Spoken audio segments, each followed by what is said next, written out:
Olá pessoal, sejam todos e todas bem-vindos ao nosso curso gratuito de bambuaria. Esse curso é oferecido através do Grupo Bambusa, a empresa Bambusa Bioarquitetura e a empresa Bambusa Atelier, em parceria com a artista Caroline Trajano. O curso é ofertado através da Lei de Incentivo Cultural Municipal e o Prêmio ANC Tumate de Maringá. Então acontece também a partir da Secretaria de Cultura de Maringá, a Prefeitura de Maringá, com parceria com a Universidade Estadual de Maringá também, tá bom? Bom, pessoal, na última aula do nosso curso, a gente conversou sobre a história do bambu, falando um pouquinho sobre o seu surgimento, nomenclatura, como ele foi utilizado como material ao longo da nossa história e como o bambu influencia as diferentes culturas também. Conversamos também sobre a cultura do bambu na América Latina e no Brasil, mostrando um panorama dos acontecimentos que nos trazem até aqui nesse curso gratuito de bambuaria.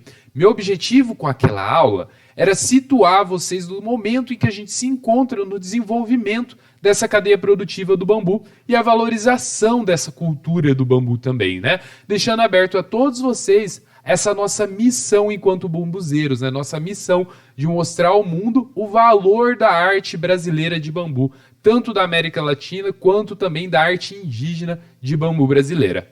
Bom, nessa aula a gente vai trabalhar um pouquinho sobre distribuição geográfica e taxonômica, características anatômicas e morfológicas do bambu, é uma parte um pouquinho bem técnica, na verdade, não um pouquinho, e depois algumas espécies de bambus mais conhecidas no mundo, em Maringá e região. Eu tenho que agradecer muito para essa aula também às organizações e entidades aí que colaboraram com esse meu aprendizado sobre o mundo do bambu, tá bem, pessoal? Então fica meu agradecimento a essas pessoas. E para começar essa aula, eu queria começar ela de uma maneira um pouquinho descontraída, por assim dizer, com uma poesia do autor Rubens da Cunha. Eu vou estar lendo ele aqui para vocês, tá? Então esse texto ele foi escrito pelo autor Rubens da Cunha, que é um doutor em literatura e docente lá na Universidade do Recôncavo da Bahia, UFRB, e ele também é um poeta, cronista e crítica teatral. Eu encontrei ele há algum tempo, bastante tempo na verdade, em grupos de Facebook eu encontrei esse poema e ele me tocou muito porque ele fez eu sentir essa aproximação entre a arte, a beleza, a poesia, os poemas e o nosso trabalho com a bambuaria, né? Nosso trabalho com as esculturas, algo que é tão artístico e tão único no Brasil. Então esse texto me encantou muito, eu queria trazer ele para vocês. O texto chama O Bambu e a Poesia e eu vou estar lendo ele para vocês, tá bom? Bom, vamos lá, pessoal. As pessoas que não entendem poesia deveriam ter um bambuzal no jardim. O bambu e a poesia são muito parecidos. Neles imperam todos os mistérios da infância. Neles se percebe uma linguagem para além do racional. O bambu e a poesia compõem-se com arcos de simbolismos. Tem uns verdeiros pênseis, umas alturas feitas de união. Não existem sozinhos. Neles, tudo é composto, coletivo. São castelos que atraem o imaginário. Lá dentro, casa de inseto, de cobras, dos monstros vários da fantasia. Lá dentro, portal para o tempo imóvel do sonho. O bambu é pouso de pássaros, criador de sombras, paragem do vento. Não é à toa que os meninos buscam nos bambus suporte para suas pandorgas. O vento, ele é irmão do bambu. Nele se solidifica, se esculpe. Nele se mascara de visível. Quando o vento quer aparecer, brinca nos entremeios do bambuzal. Pouca coisa é mais musical do que isso. A poesia tem uma irmã com o mesmo comportamento, a palavra.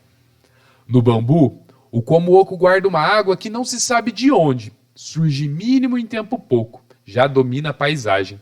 Depois das bombas em Hiroshima foram os bambus, os primeiros a reverdecer sobre a tragédia.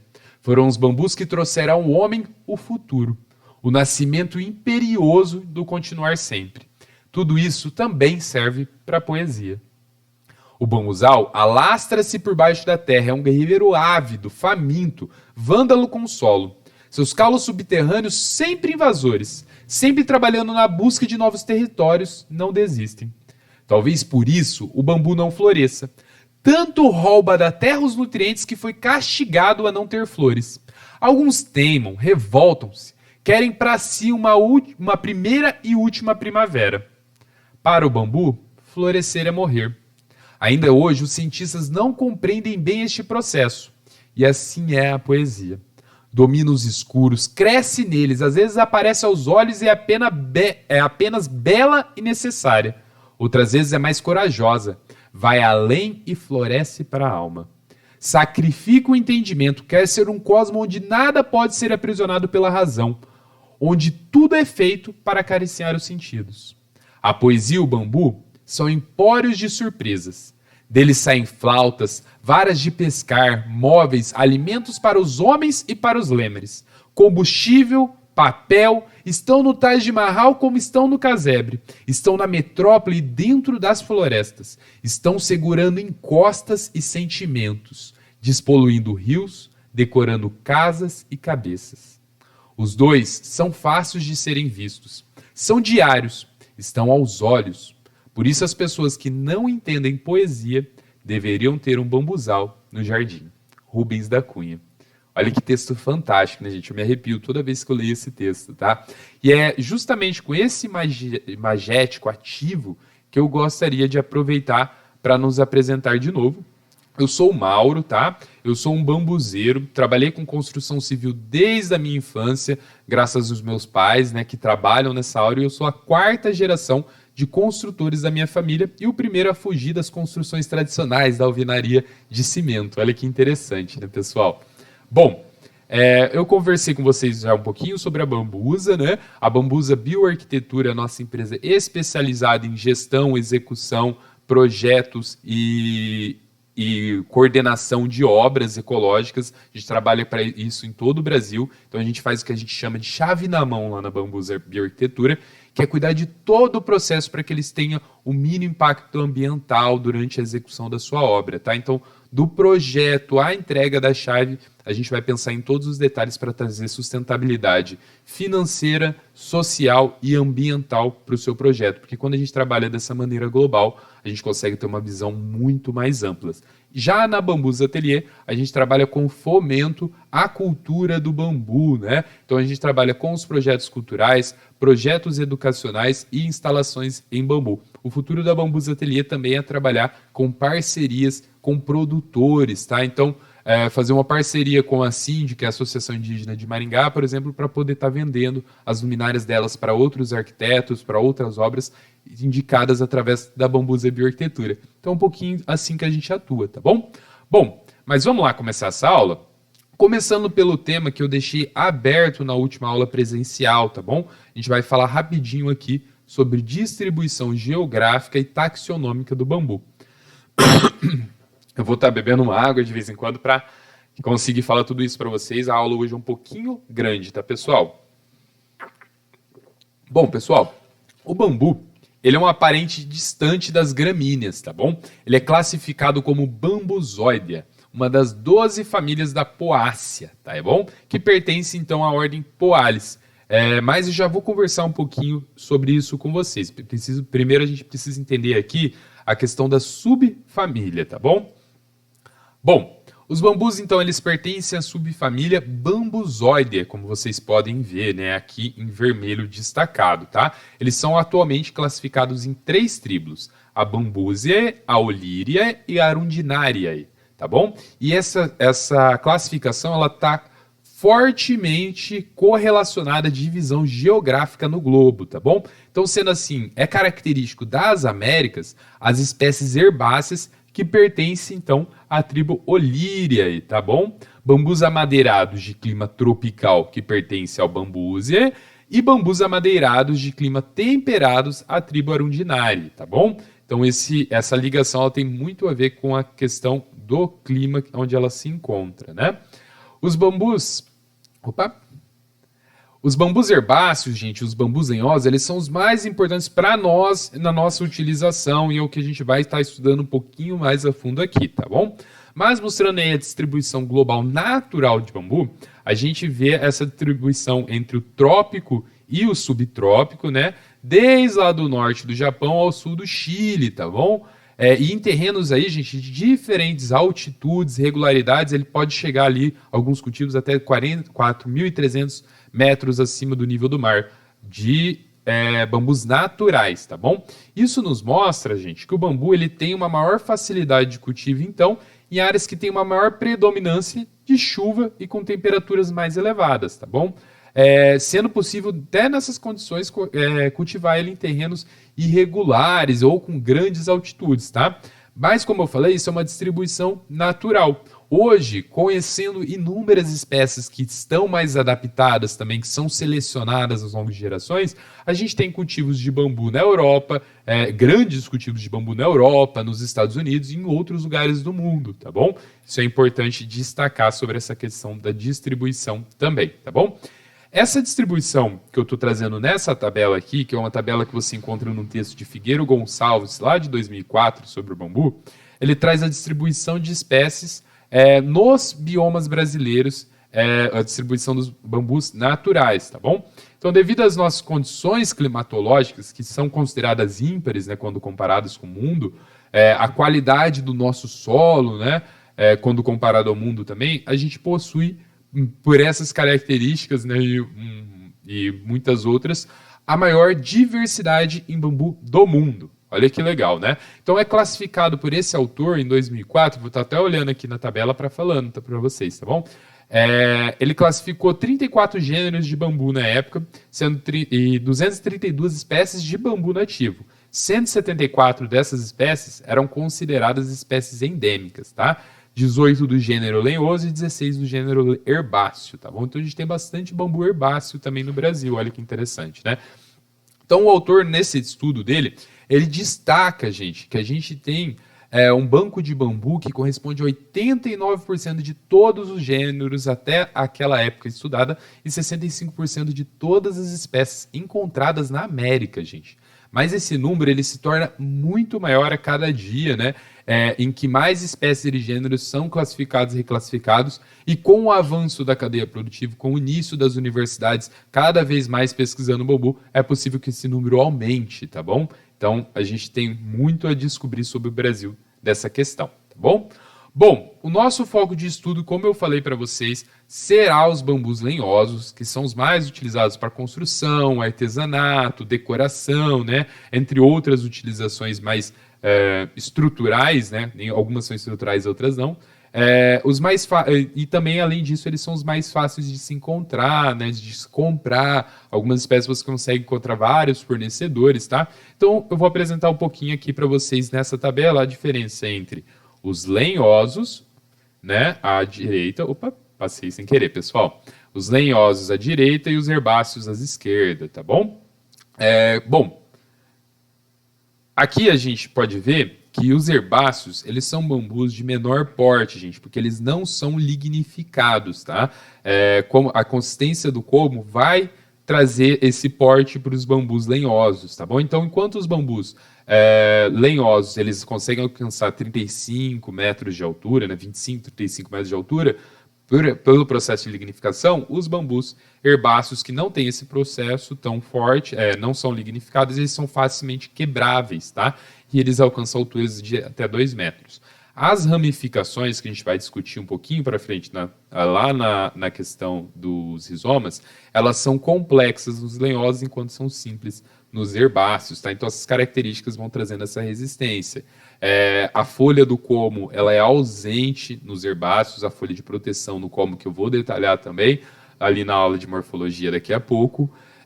A questão de florescimento, que traz uma grande diferença. O florescimento nos bambus herbáceos é unissexual, enquanto no lenhoso é bissexual. Então, o que acontece faz com que ele tenha também o florescimento policárpico para os herbáceos, né, que é um florescimento contínuo. Algumas espécies florescem anualmente sem que a planta morra, e já os lenhosos eles são sazonais, né, porque ele é uma planta monocárpica.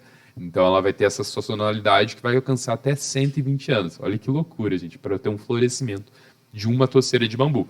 Eu vou destacar lá na parte, quando a gente discutir sobre anatomia e morfologia, eu vou trazer essas informações sobre o florescimento, tá bom? E aí tem a questão de exposição ao sol, que traz o bambu lenhoso para a nossa vida. O bambu lenhoso você consegue encontrar em diferentes locais, porque ele tem uma grande adaptabilidade, né? Ele é tolerante ao sol, ele adora o sol, na verdade, a maioria das espécies, enquanto os herbáceos, eles são intolerantes. Então isso traz muita diferença entre esses bambus e traz o nosso foco de estudo para os lenhosos, para o nosso objetivo com esse curso gratuito de bambu, tá bem? Gente, essa foto aqui eu gosto muito de trazer essa informação, porque quando eu falo que o Brasil ele possui condições ímpares para cultivo de bambu, condições ímpares para ter bambu, essa foto ela traz isso muito bem observado. Ela traz uma observação para uma área que a gente olha pouco, que é o Acre, né? Principalmente olha pouco quando a gente está aqui no sul, tá, pessoal? Sei que o curso é para o Brasil inteiro, então pode ter o pessoal ouvindo de longe, mas a gente aqui no sul eu vejo muito essa questão de não olhar para o norte com esses olhos, né, de agradecimento, né? E quando eu enquanto bambuzeiro, olho para o norte, eu vejo cultivo industrial plantado, tecnologia para fabricação de papel, centro vocacional estudando, né? E aí a gente vê também essa formação florestal, que é muito incrível, tá, pessoal? Essa região, ela fica localizada lá no sudoeste da Amazônia, mais precisamente nos estados do Acre e da Amazônia em si, mas ela também entra até o Peru e a Bolívia, tá bom? É uma formação florestal, que eu estou mostrando aqui para vocês, que possui aproximadamente 11 milhões de hectares de florestas, tá?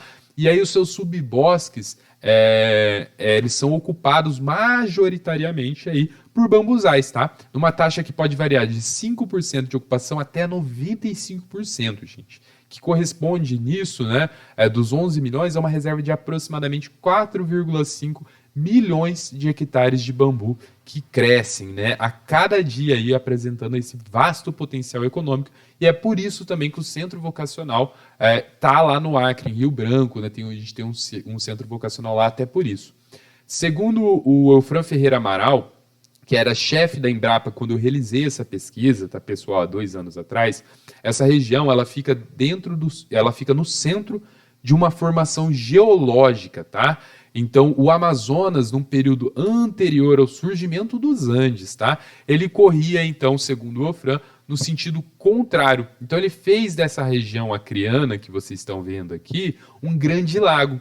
E aí, esse lago, ele criou condições geológicas e geomorfológicas, né, específicas e fez, então, que ocorresse essa ocorrência maciça de bambuzais, né, que envolve lá do Peru até o Brasil, no Acre e no Amazonas, né? É muito interessante realmente, tá, gente? Essa área em específico, ela é fonte de estudo para a Embrapa há mais de 18 anos já, tá? E que vê um grande desafio também na exploração desses bambuzais, tá? Parte pela dificuldade de colheita e acessibilidade. Essa é uma das grandes dificuldades, porque ali é uma área de preservação, tá bom? Ambiental, e ela contém grandes grupos de bambuzais. E ali a gente encontra alguns tipos de guaduas com espinhos também, não é uma espécie tão fácil de trabalhar, mas a gente encontra um bambu excelente para construção, né, que é muito querido lá no Equador, no Peru, que é o Guada chacoensis, que a gente costuma chamar ele de bambu bravo, tá bom?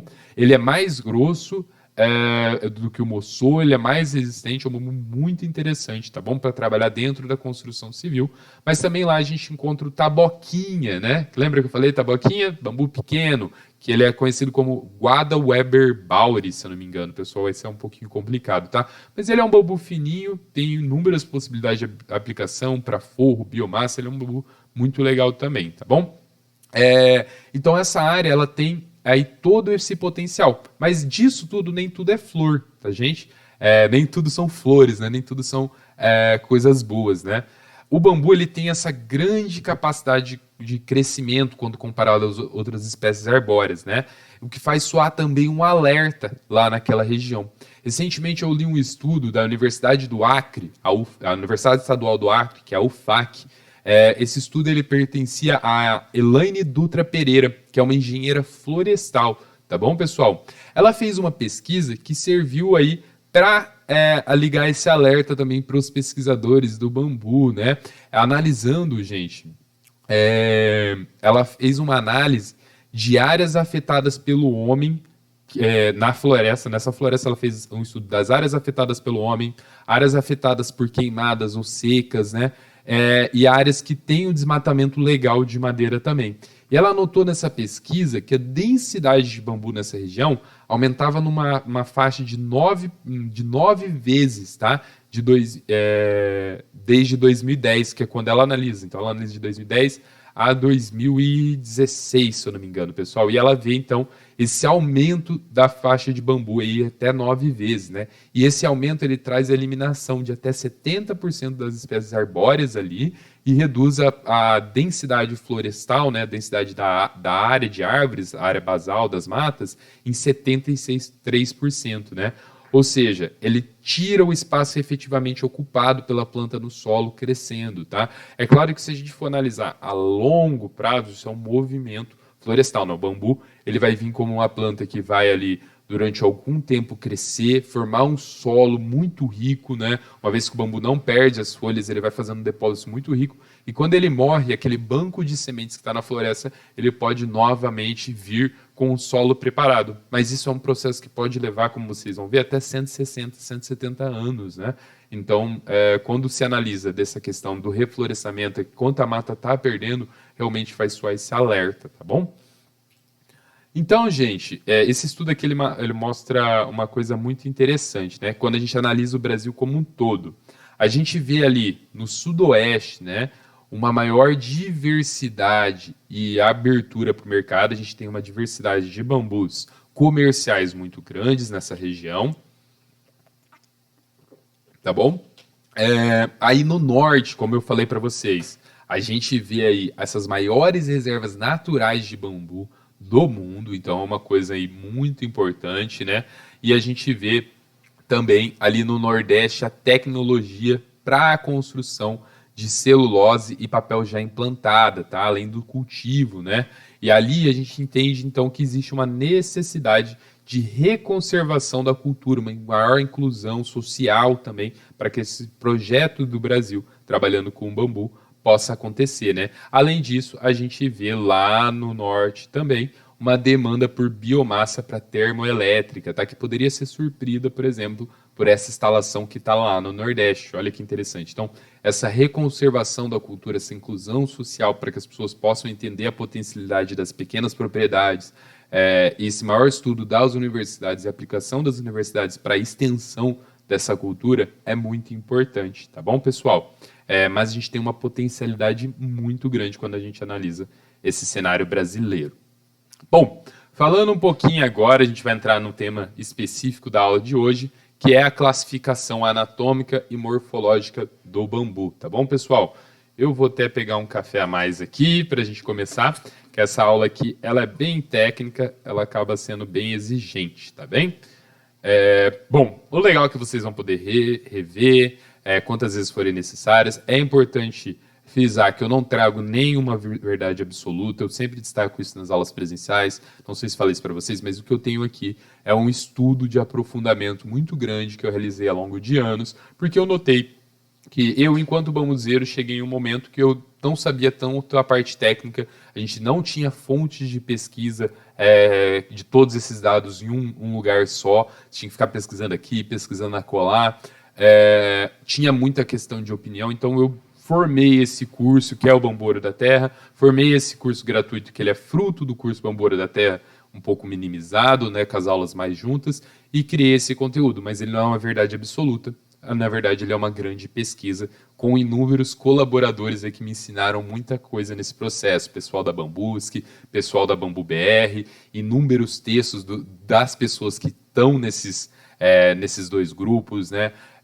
Pessoal da Bambu Plus, que eu gosto muito de ter uma leitura lá dos textos, e também muito texto do Imber, tá? Textos em mandarim, inglês, japonês, textos em espanhol, eu li todos esses textos, a gente vai usando o tradutor, vai aprendendo e vai tentando trazer isso para vocês. Então essa aula não traz uma verdade absoluta e isso é muito importante destacar, tá bom? Bom, vamos lá falar um pouquinho dessas características das plantas, tá? Bom, a gente sempre classifica plantas, né, sendo do reino vegetal e posteriormente a gente continua dividindo elas em filos, classes, ordens, até chegar lá na família, gênero e espécie, tá bom? Então, gente, o bambu, ele é uma gramínea gigante que pertence lá ao reino Plantae, né, da classe das monocotiledôneas, que nada mais é do que uma divisão da angiosperma, tá? Que faz parte da ordem da classe das Gramináceas e também da família Poaceae, que é a que está aqui destacada para você. A família Poaceae traz outras plantas ali que a gente conhece muito bem, que são parentes distantes do bambu, não tão distantes assim como vocês podem ver. Trigo, centeio, cevada, braquiara, cana, aveia, arroz, sorgo, milho, são todos parentes aí do bambu, né? Como eu disse no começo da aula, o bambu ele se divide em 3 tribos. A tribo Olyriae, cujo como é bem macio e maleável, é um bambu rasteiro, com uma baixa presença de lignina, né? Lembra que eu falei lá desses bambus? Os bambus lenhosos, ligados à tribo Arundinaria, que está aqui embaixo em destaque, e os bambus da tribo Bambusae, ligado aí da tribo Bambusae, que também trazem os colmos rígidos, tá? Altos, graças à presença da lignina, tá bom? Da lignina. Então, esse é uma questão muito importante para a gente entender essa questão.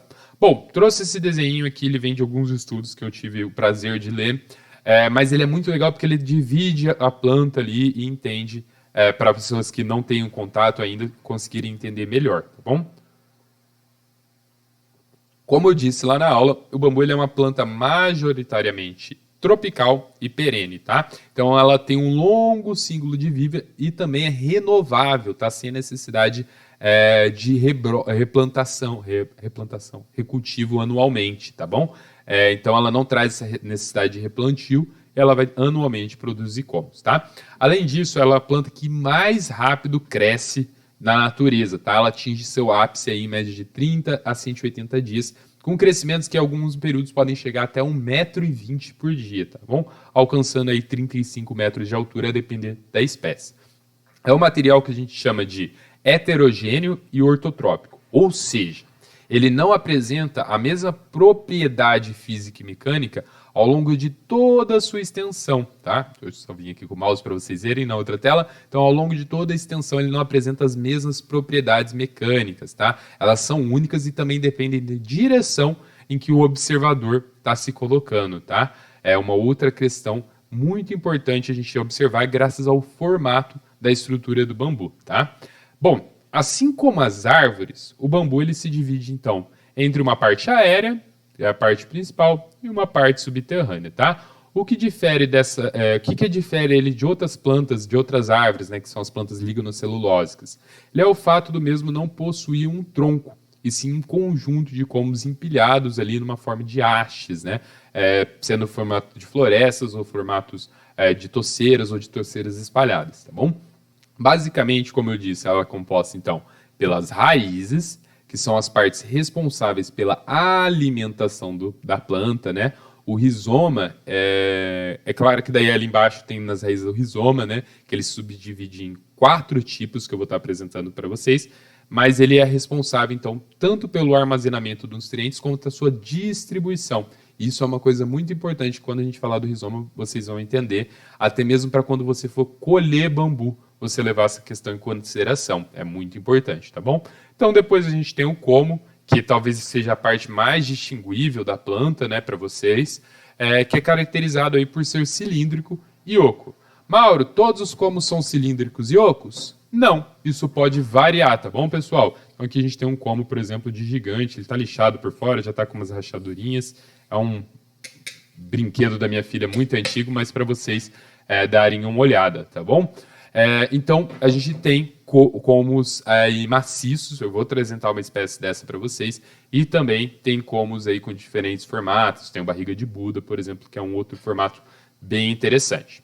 Posteriormente, a gente tem os ramos, né, que ele é um complemento dos comos, os ramos e as folhas, que eles crescem ali de maneira alternada, tá? Então, a cada nó, ele cresce para esse lado, depois no outro nó ele vai crescer para aquele lado ali. Eles têm esse papel elaborativo, tá, no processo da fotossíntese, e também é complementado pelas flores, né, essa parte dos ramos, que é um movimento bem raro que a gente vai ver ali na frente um pouquinho. Bom, pessoal, eu vou começar pela parte mais estudada, que é o como e os rizomas, e aí depois a gente detalha um pouquinho das plantas, tá, das outras características das plantas, mas eu vou tentar não me alongar muito para a aula não ficar muito cansativa também, tá bom? Esse desenho é muito interessante porque ele traz de forma simplificada uma coisa muito interessante, tá? O como ele pode ser conhecido também como vara, ou como colmo, né? Vara, como, bambu, enfim. Ele apresenta esse formato ligeiramente cilíndrico, tá? E ao longo da altura dele ele tem um formato cônico, tá? E arqueado, pode também ser semi-arqueado ou ereto. Ereto é bem raro, né? A gente sempre vai ter lá na ponta um pouquinho dessa questão do arqueamento, tá? Ele é composto, como eu disse para vocês, por uma sequência de nós. O nós é o nó que aparece na parte externa, tá? Ele é oco, e também existem raros casos, como eu disse, de ser maciço. Dendrocalums strictus, que eu vou mostrar uma foto depois, ou o gênero Chuskia, são bambus que podem ter essa questão. Depois eles têm o entrenó, que fica na parte interna, né? Que varia de tamanho a tamanho, né? Então o entrenó, desculpa, ele não fica na parte interna, gente. O diafragma é na parte interna. O entrenó é a distância entre os dois nós, né? Cada espécie vai trazer uma diferença de distância desse entrenó. E isso é muito importante também para a identificação, tá bem? E ali nos nós é da onde saem, então, os ramos e folhas dispostos alternadamente, como eu falei. O diafragma, que é essa parte interna, ele fornece uma rigidez e resistência ao como, tá? Permitindo aí que ele sofra a ação do vento ou a ação do próprio peso dentro do bambuzal, tá bom? Então, depois de um período inicial de crescimento do como, o bambu ele passa por uma fase de amadurecimento, que pode durar aí de 3 a 4 anos para a maioria das espécies, tá bom? E com o tempo as propriedades de resistência mecânica elas vão se estabilizando, tá bom? Essa maturação ela acontece em 4 processos, gente. Primeiro é o crescimento máximo do diâmetro, na fase de protação, a distensão entre os nós, né, a altura, e o endurecimento através da lignificação e a simbiose com os fungos e líquens. Então, é por isso que o bambu maduro tem fungos e líquens. Isso é muito importante ser observado. Eu vou detalhar um pouquinho ao longo das nossas aulas essa questão para vocês, tá bom? Mas fazendo uma observação mais próxima, isso pode ser visto até a olho nu, eu acho que aqui na câmera, não sei se vocês vão conseguir ver nesse corte, né? Aqui eu acho que talvez dê para ver um pouquinho melhor, mas no slide está bem legal de ver, tá bom? Quando a gente analisa microscopicamente, né, ou com uma lente ali, a gente pode notar o quanto a natureza é sábia nesse processo de formação do bambu. Se a gente analisar no sentido radial, né, do centro para fora, as fibras elas não se distribuem, como vocês podem ver nas imagens, de maneira homogênea na matriz de lignina, tá? Tudo que está claro ali em volta daqueles feixezinhos que vocês estão vendo, que depois eu vou mostrar detalhado cada um deles, são a matriz de lignina. Então ela não se distribui homogeneamente. Ela tem uma maior concentração de feixes de fibras na proximidade da face externa do bambu, né? Então, aqui na face externa a gente tem maior questão de fibras, tá? E aí confere maior resistência para o bambu, em contrapartida à face oposta. Então ele precisava de uma maior resistência externa, tá bom? Próxima do centro do como ele tem uma menor resistência e a gente tem aí uma maior presença de células de parênquima, de uma coloração mais clara, proporcionando essa menor resistência, tá? Mas o que acontece quando a gente analisa um pouquinho mais a fundo para vocês entenderem, né? A gente nota claramente os veios e os vasos ali, né? Revestidos, então, por esse esclerênquima, pessoal, ao entorno de um parênquima, né? Que o parênquima é esse preenchimento aqui. Os veios, eles têm uma importante função, gente, dentro do bambu, de transporte dos nutrientes das raízes às demais partes das plantas, tá bom? Então, como os comos do bambu são bem esbeltos, os vasos e os veios, eles vêm com esse reforço de um tecido fibroso, que é o esclerênquima, que vai lhe dar resistência mecânica, tá? E o parênquima, gente, ele tem essa função de armazenamento, né? Sendo que é a fonte de reserva de polímeros de amido, que são fundamentais para o surgimento de novos comos e a manutenção desses também, tá? Mas e os entrenós em si, gente? Bom, nos entrenós, as células elas estão distribuídas ali no sentido longitudinal, né? Não apresentando células no sentido radial, tá bom? Então, os feixes fibrocelulares dessa região nodal, como vocês podem ver na imagem, eles seguem de forma direta e também indireta de um entrenó para outro. Então, o que ele vem reto aqui, né? Aqui ele tem essa variação. Saindo para cá, produzindo os ramos, né? Para essa zona periférica, produzindo aí a epiderme, né, que forma esse nó, e para dentro produzindo o diafragma, que vai trazer essa resistência do bambu. E aí depois ele continua essa questão. Então, a variação de resistência mecânica também está ligado a essa questão do entrenó, tá bom? Além da questão da conicidade e da variação da distribuição dos feixes, como eu disse para vocês, tá? Bom, é claro que quando a gente conversar sobre colheita, eu vou me aprofundar um pouquinho mais nesse quesito de idade do como, mas anatomicamente, o que acontece, gente? Que daí vai ter bem legal para a gente entender por essa imagem também. O como de um ano, eles são considerados como os imaturos, né? Eles apresentam aí paredes de células com fibras bem finas, tá? E também células do parênquima com baixo teor de lignina, que é o que traz a resistência, lembra lá das árvores, né? Então, com o passar dos anos, essas fibras e também as células do parênquima, elas vão apresentando um espessamento das paredes, né? Porque as lâmelas adicionais, as lâmelas vão se prendendo ali, né? Então vai acontecendo o que a gente chama de lignificação, tá bom? Então, posteriormente, de 3 a 4 anos, né? Como ele vai seguir nesse processo de envelhecimento, de lignificação, e esse processo ele vai continuar até a morte, tá? Por isso que os comos de 5 anos, eles são os comos indicados aí para construção, porque são comos que têm o processo de lignificação, mas ele não está todo fechado ainda, né? Então ele tem resistência, mas também consegue trabalhar, tá bom? Esse processo, gente, então, como eu disse, ele não influencia não só no aspecto estrutural, mas ele também influencia nas propriedades do material e, consequentemente, na utilização, tá bom? Então, o aumento da densidade, da resistência, ele está ligado ao espessamento das paredes de fibras, tá? E as células do parênquima, ocorrido, então, pela deposição dessas lamelas adicionais na camada posterior, formando essa lignificação que vocês podem ver. Então, quando a gente olha um corte transversal, a gente nota os grãos de amido ali armazenados na célula do parênquima, né? E aí, ali embaixo, você consegue ver a fibra do como, desde pequena até grande, essa diferença, tá? Então, o como entre 3 e 4 anos, eles são adequados para a maior parte das utilizações, 5 anos, né? Principalmente para a construção, mas os comos abaixo disso, eles são considerados jovens e imaturos, tá? Porque eles possuem um menor teor de lignina, como eu falei. Então, ele tem como característica essa baixa resistência, mas ele pode ser usado, por exemplo, para artesanato, tá bom? A utilização desses comos jovens, gente, ele pode ser prejudicial à vitalidade da própria cultura de bambu. Isso porque parte da energia necessária para o crescimento dos novos comos está armazenado lá nos rizomas desses comos que ainda são considerados maturos, que não chegaram a 3, 4 anos, tá bom? Então, colher como imaduro vai exigir do bambuzal mais energia para o crescimento dele e o restante daquela população, né? Ou seja, vai reduzir a produtividade. Então tem que tomar muito cuidado desse cultivo. Pode tirar? Pode, em pequena quantidade, né? Então, pessoal, depois de 8, 10 anos, aí o bambu entra nessa fase natural de senescência, né, que a gente fala. Então, o que ocorre? É uma obstrução total dos vasos condutores, né, por tilos e outras substâncias, que causa a ineficiência fisiológica do bambu. Ele vai entupir ali os veios, literalmente, e vai morrer como indivíduo dentro da toceira ou daquele bosque de bambu. Então, quando você chega e vê um bambu amarelo ali no bambuzal, ele passou justamente por esse processo, tá bom?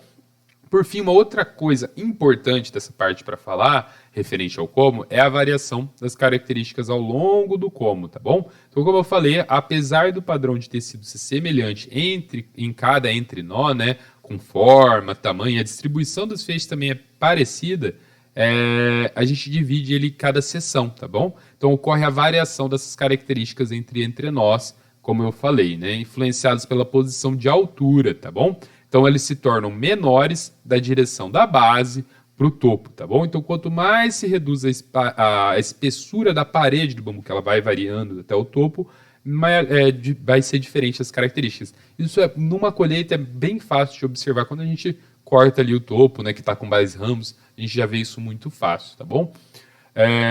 Então, devido a essa variação na forma, tamanho e padrão dos feixes entre nós, da base do como, é necessário maior estudo para a construção de um projeto, tá bom?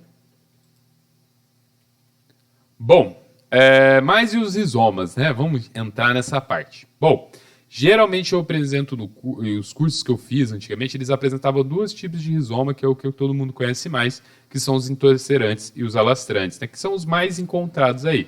Mas é importante a gente entender também, e por isso eu quis trazer todos esses para essa aula, que na verdade existem 4 tipos de rizoma, né? Mas o que é um rizoma, né? Vamos um pouquinho mais no básico. O rizoma, gente, ele nada mais é do que um caule subterrâneo do bambu, tá? Ele tem uma responsabilidade de propagação e armazenamento de nutrientes para depois distribuir para os novos comos vindouros, tá bom? Esse caule subterrâneo, ele é dotado de nó e entrenó, com escamas que se desenvolvem aí paralelamente à superfície, tá bom? Então ele tem esses nós, como vocês podem ver, e essas escamas externas, tá? Sendo assim, ele tem uma função de propagação e armazenamento, tá? Que vai dar aí o papel tão importante, muitas vezes até negligenciado por alguns bambuzeiros, tá? O crescimento dos novos comos, gente, ele está totalmente condicionado ao estado dos rizomas mais velhos. Então, para o nascimento, para que ele ocorra de maneira saudável dentro do bambuzal, e como ele ocorre de forma sexuada por uma ramificação, o como ele tem que ser muito bem cuidado, muito bem nutrido, tá? E isso vai depender, é claro, da condição que você encontra o bambuzal. Bom, começando então pelo um dos grupos mais encontrados aí no Brasil, né? Eu acho que o intocerante e o alastrante são os mais encontrados, que são os rizomas intocerantes, como eu disse agora, né? Também pode ser conhecido como grupo simpodial ou paquimorfo, tá bom? A característica dele é a formação em curta distância de bulbos, tá bem? Eu vou passar uma outra foto aqui que vocês vão conseguir ver melhor. Então ele tem essa formação em curta distância, a característica dele é ser grosso e sólido, tá? Com entrenó assimétrico, tá bem? As raízes, eles geralmente ficam na parte inferior, a maioria dos bambus vai ter isso, vocês vão ver. E o como anterior, geralmente, o como novo, geralmente é mais grosso do que o como anterior, que o gerou, tá bom? Bom, o segundo tipo de rizoma conhece, que é bem famoso também, é o intocerante de pescoço comprido. Ele é um pouquinho menos conhecido, na verdade, tá, gente? Chego a falar agora do alastrante. Ele é conhecido também como paquimorfo, né? Ou rizoma simpodial espelhado, ou um paquimorfo de pescoço comprido, ou um intocerante de pescoço comprido. Então ele vai formar uma toceira mais espalhada, tá? Como o irmão dele, o anterior, né, o intocerante, ele possui um bulbo grosso, sólido, com entrenós ali assimétricos, né, raízes na parte inferior também. Deixa eu pegar uma imagem. Raízes na parte inferior também, e o como que é novo geralmente é mais grosso do que o como originário, tá bom? Mas o que difere dos dois então? A grande diferença entre eles está justamente nesse pescoço dos bulbos, né? Enquanto lá no intocerante os pescoços são bem curtinhos, aqui os pescoços podem alcançar meio metro, 1 metro de distância um para o outro, tá? Então formando essas toceiras que elas são espalhadas, mas tem uma densidade muito interessante devido ao pescoço longo, que é característico desse rizoma. Tá bem, pessoal? Bom, o terceiro rizoma, que é muito também conhecido, é os bambus alastrantes, ou como são conhecidos aí, o grupo monopodial ou leptomorfo, tá bom? Nesse grupo, pessoal, os rizomas eles são mais longos ainda, eles são delgados, né, com um formato cilíndrico e também eles são ocos, tá? Lembra um pouco como eles são ocos também, interrompidos aí por nós, e ele também contém o diafragma, assim como o como, né? Além disso, ele possui uma espessura ou diâmetro menor. Geralmente os novos possuem uma espessura maior do que o originou. Isso é muito característico do bambu, tá bom? O tipo de crescimento dele é lateral, então ele pode crescer em raio até 6 metros por ano, tá bom? Então ele vai formando uma grande teia que pode atingir aí 50, 100 mil metros lineares por hectare, para vocês terem ideia, tá bom? Ele demanda, é claro, um cuidado especial para ser cultivado, tá? Opa, passei aqui sem querer. Ele demanda, é claro, um cuidado especial para ser cultivado, tá? Porque ele apresenta essa característica justamente de formar floresta e se alastrar rapidamente, tá? Então tem que ser previsto quando você trabalha com ele estratégia de limitação de barreira física, né? Algumas pessoas fazem as valas de contenção, outras pessoas usam uma área de água, uma área de estrada com movimento, né? Isso pode ser utilizado também, ou fazer uma vala com as mantas plásticas, né? E fazer manutenção ali trimestral ou semestral, tá bom? Ele é um bambu muito, muito importante aí para o mundo dos bambuzeiros, mas ele tem essa característica aí muito forte também. Além disso, gente, ele é um bambu muito adaptado às zonas temperadas, tá? E tem uma ótima resistência a baixa temperatura. Então ele é muito cultivado no sul, sudeste aqui, principalmente trazido pelos imigrantes, né? Japoneses, como eu disse para vocês na outra aula, tá bom? Bom, por último, a gente tem um dos rizomas mais discutidos aí no mundo do bambu. Ele é pertencente ao grupo mixpodial ou também anfipodial, tá? Ele pode ser uma mistura do grupo simpodial, que são os intocerantes, e o monopodial, que são os alastrantes. Então gera muita discussão isso entre os estudiosos, quando você vai buscar textos de informação técnica, que alguns classificam eles como pertencente ao grupo monopodial, outros pertencente ao grupo simpodial, e outra hora ele aparece como um grupo separado, como mixpodial ou anfipodial, como eu disse para vocês. Infelizmente, gente, se conhece muito pouco desse grupo ainda, ele é um dos mais novos aí a ser descoberto, tá bom? Sendo alguns bambus que a gente já classificou, por exemplo, o gênero Chusca e o Arundinari, como o Arundinari alpina e o Chusca fendleri. São espécies pertencentes a esse grupo de rizomas, tá? O que possivelmente lança uma teoria muito interessante da gente entender, né? Será que alguns bambuzais não foram classificados erroneamente? E aí hoje estudando, conforme a gente estuda, a gente não teria uma reclassificação dessa questão? Isso é uma questão que eu sempre fico pensando bastante, tá, pessoal? Olha que legal, então ele combina tanto o alastrante como o intocerante, né? Formando aí pequenas toceiras, tá bom? Opa. Então esse grupo ele tem essa característica de ser formando essa questão das toceiras, tá bom? Bom, completando então já a parte das raízes, tá? Completando a parte subterrânea, a gente tem as raízes que se projetam aí no solo em direção à profundidade, né? A profundidade que ela se projeta geralmente é proporcional à dimensão de cada espécie, tá bom? Mas o bambu não é uma planta de raízes profundas, ele é uma planta que se espalha bastante, tá bom? Esse grupo de raízes ele tem uma característica interessante dele, né? Como o bambu é uma monocotiledônea, as raízes elas nunca vão formar uma raiz central, mas sim sempre essa cabeleira que a gente vê aí na foto, tá bom? É sempre esse grupo de raízes finas saindo de um mesmo ponto em comum, tá bem?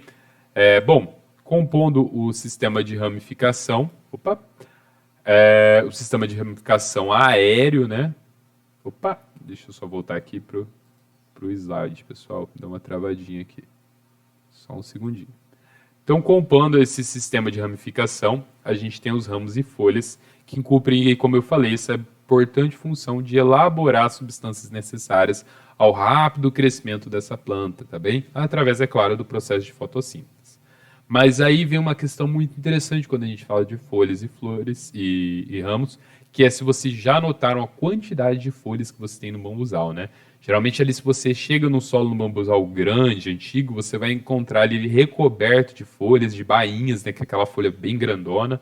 E as pessoas sempre perguntam o que fazer com aquilo também, porque é muito interessante nesse material. Mas vocês já se perguntaram por que de tanta folha, né? Num bambuzal e numa mata a gente vê tão menos? O bambu, gente, ele é classificado como uma planta perinófilo, perinófolia. Ou seja, né, ele tem uma alta capacidade de geração de folhas, tá? Então ele só perde as folhas quando ele só perde as folhas velhas quando as jovens elas já estão completamente desenvolvidas, tá? Então ele garante ali essa alta taxa de fotossíntese, essa capacidade de reposição foliar extremamente elevada, cobrindo o solo, protegendo a raiz, mas trabalhando de uma maneira muito mais acelerada, né? O processo de lignificação do bambu vai levar no máximo 5 anos, enquanto de uma árvore aí pode demorar 100, 50, 20 anos, a depender da espécie, né? Então as folhas, gente, elas se dividem em 2 tipos, tá? Que são as bainhas do como, ou folhas caulinares, e a segunda que a gente denomina de folhas verdes mesmo, é a mais comunzinha, tá bom? Essa aqui é a bainha. Explicando um pouquinho dessa questão da bainha, tá, pessoal? para vocês, a bainha, ela aparece então durante a primeira fase de vida do como, tá? Elas são uma folha de proteção do como ali, tá? Ela é igual a uma folha tradicional, mas ela tem essa característica, as características dela são igual, mas ela é muito maior, a única diferença dela, tá bom? Ela costuma aparecer quando o como ultrapassa o dossel, ali consegue captar a luz, né? E aí começa também o processo de emissão das ramificações, tá bom? E aí essa bainha se solta para o solo ali, vai decompor e vai ajudar no processo de adubação dessa planta, tá bom? E da proteção do solo também para não ter perda de nutrientes, manter a umidade também. É uma questão muito interessante, uma coisa muito inteligente do bambu. Como eu disse, ele é só uma folha modificada e provisória. Ela é grande e rígida, tá? Eu sempre fico pensando também o que fazer com ela. Mas ela possui, como eu disse, as mesmas partes das folhas verdes, tá? Em proporções, é claro, diferentes. A função dela é simplesmente revestir os comos recém-brotados até a sua fase adulta, tá? Então ela cai sempre que o bambu alcança a maturidade. Gente, agora falando da questão das flores, né? Olha que coisa mais linda, gente. É um dos momentos mais raros de ser observado, tá bom? Isso é muito importante a gente entender. A floração e frutificação do bambu é um evento que conta com pouquíssimos estudos. É muito importante para a identificação, mas a gente tem pouquíssimos estudos. Olha que interessante, né? Tem pouco estudo, pouco artigo científico sobre o assunto mesmo, né? E alguns autores aí daí vão citar, para você ter ideia, intervalos de 1 a 120 anos para floração. Então, enquanto outros aí, como o Franklin, né, de 2004, cita um intervalo de 100 anos, né? E eu encontrei recentemente não, vai fazer uns 2 anos, um artigo brasileiro que era datado de 1982, que foi publicado lá pelo Instituto Científico Agronômico de Campinas, né, que citava um bambuzal de Bambusa vulgaris, que ele estava nessa fase vegetativa desde 1810 até a publicação daquele estudo, ou seja, 172 anos sem a floração e frutificação. Então essa floração ela pode demorar muito, mas ela tem uma característica muito interessante, tá? Ela pode acontecer em 3 tipos. A esporádica, que ela ocorre só em algumas plantas de uma população, né, florescendo e uma parte só morre, ou ela pode acontecer de um jeito bem estressante para nós e alarmante, né, que é a forma gregária, que quando simultaneamente todas as plantas de uma população, todas as espécies daquele bambu específico florem ao mesmo tempo, levando à morte, tá bom? E perca de todo um cultivo, né? Aí vem a necessidade de não plantar monocultivos de bambu. E a floração por estresse, que a maioria das plantas traz, que é quando ela é submetida a uma grande agressão, uma forte adversidade ambiental, uma grande chuva que derruba esse bambuzal, um raio, né, alguma coisa nesse sentido também. E aí ela vai florir para tentar sobreviver, tá bom? Bom, os bambus herbáceos, em sua maioria, gente, eles têm um florescimento esporádico, tá? Então, ou uma floração por estresse. Isso é muito importante a gente entender também. Então, eles florescem ali anualmente, né, assim que a planta morra, pela aquela característica que eu falei lá no começo, de ser uma planta policárpica, tá bom? Todavia, os bambus lignificados, bambus que a gente tem maior utilizados, né, tem um valor comercial, eles têm um florescimento gregário. Então, o comportamento reprodutivo ele é característico por esse florescimento síncrono, né, de diferentes indivíduos ou populações numa mesma época, seguindo de morte, tá? Essa floração, ela tem um grande impacto ambiental para os produtores, tá bom? Isso porque no cenário a estrutura libero-lenhosa do bambu, né, como vocês podem ver lá atrás, eu acabei passando sem querer aqui, tinha um slide errado ali no meio, então essa estrutura libero-lenhosa, gente, ela vai se tornando mais frágil, e aí o bambu ele curva esse seu colo e ele quebra, tá?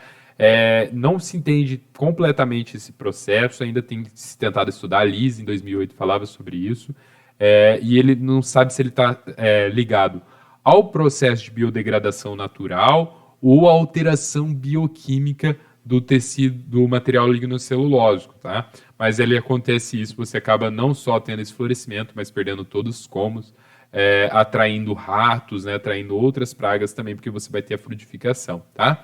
Então, o bambu, ele é sim uma planta de abundância que precisa ser cultivada ali com outras espécies, né? Porque imagina você com um bambuzal ali, ele todo floresce e morre, se você não tiver outras espécies para trabalhar ali, isso não se torna rentável também a longo prazo, tá bom?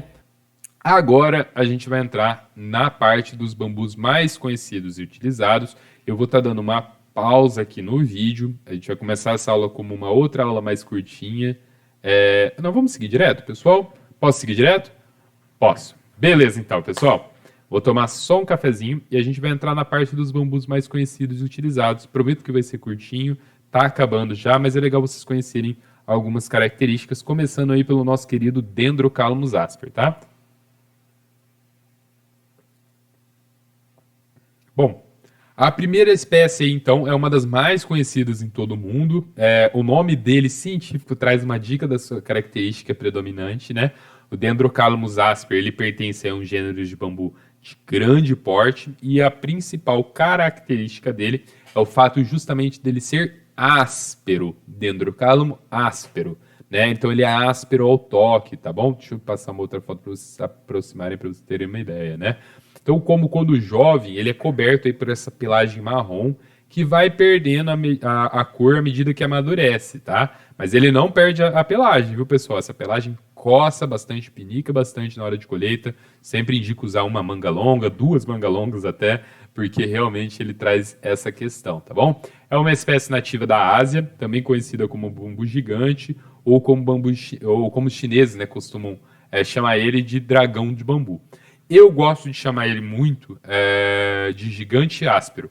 Isso porque chamar ele de gigante pode trazer pode confundir as pessoas e vocês vão entender um pouquinho isso daqui a pouco, tá bom?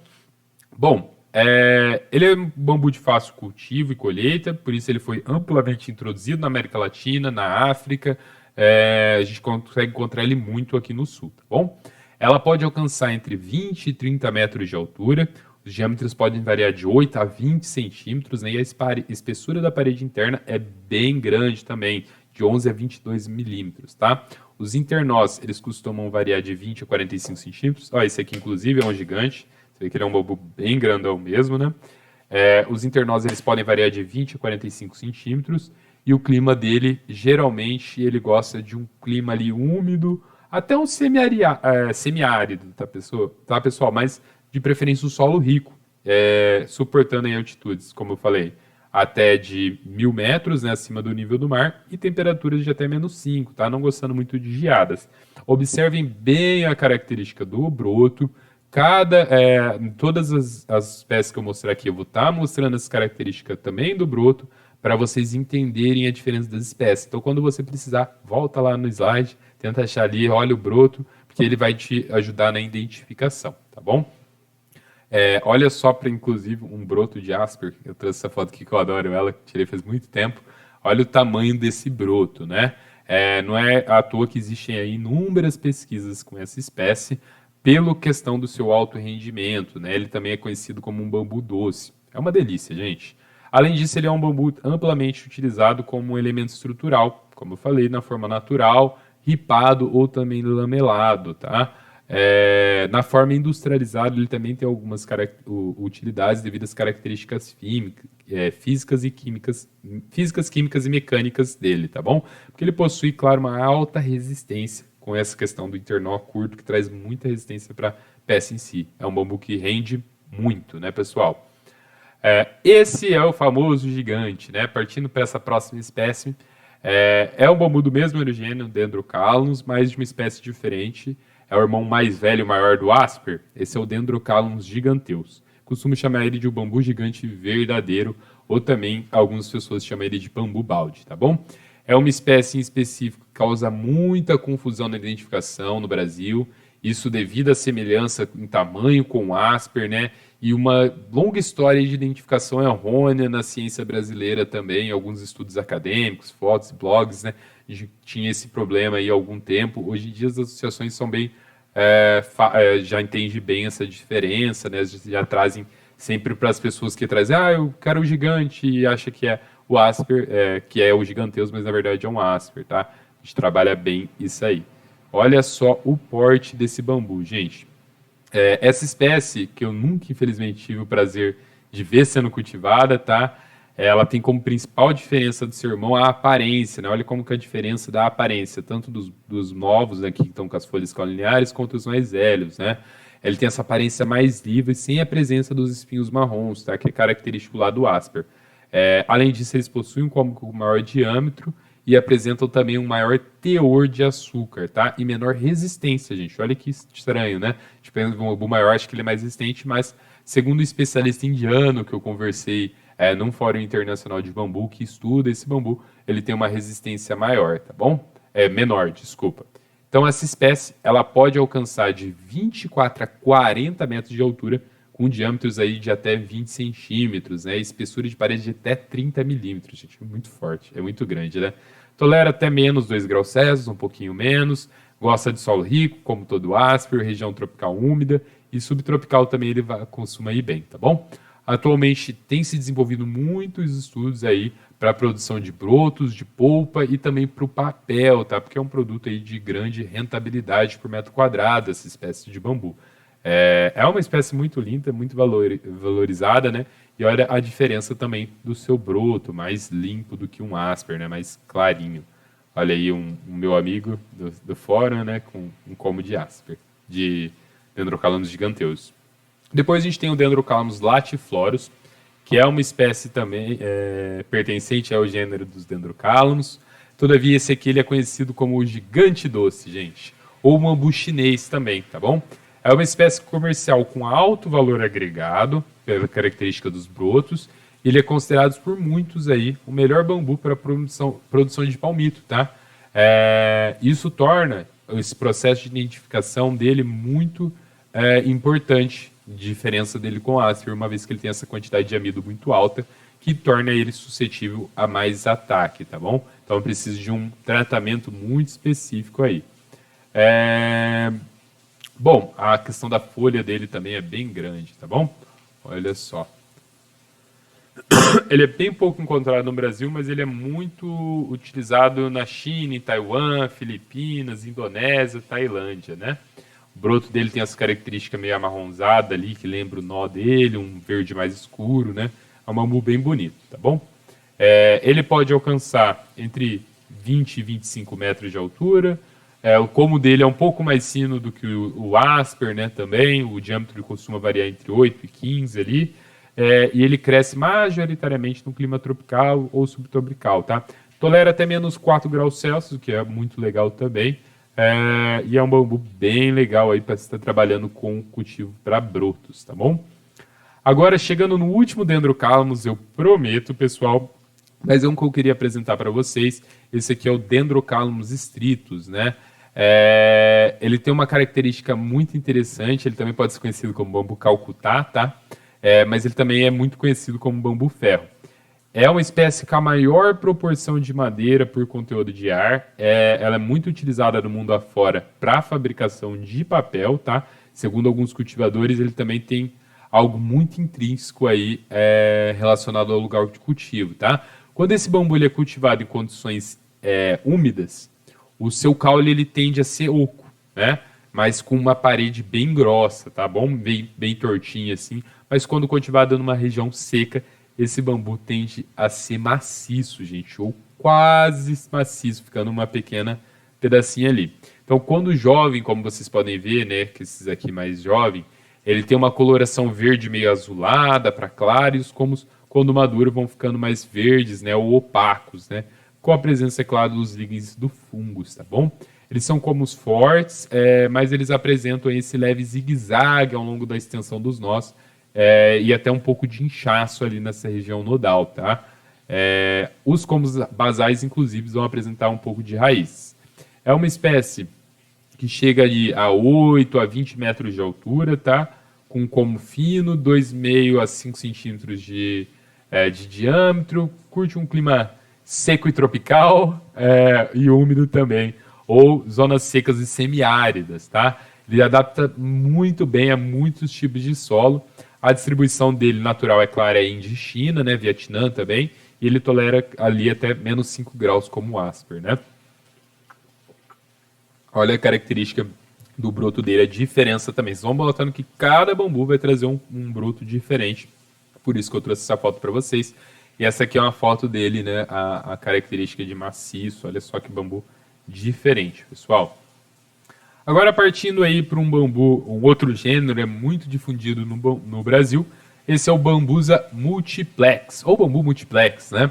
É uma espécie muito utilizada para o paisagismo, gente, divisão de espaço, criação de um ponto de contemplação, porque ele é bem adensado, tá? Ele é bem bonito, assim, bem vistoso, né? Então, é a razão também desse nome, multiplex, é um bambu muito adensado, né? Bem múltiplo. Ele possui as folhas bem fininhas, tá? Com formato pontiagudo, como vocês podem ver, e tem uma ótima adaptabilidade, tá? Ele chega ao porte aí de 5 a 13 metros de altura, não cresce tanto, fica muito bonito, os comos bem fininhos, com diâmetros aí médio de 2 centímetros. Tem uma adaptabilidade muito legal ao clima tropical e semitropical, suporta a temperatura de até menos 2 graus Celsius, né?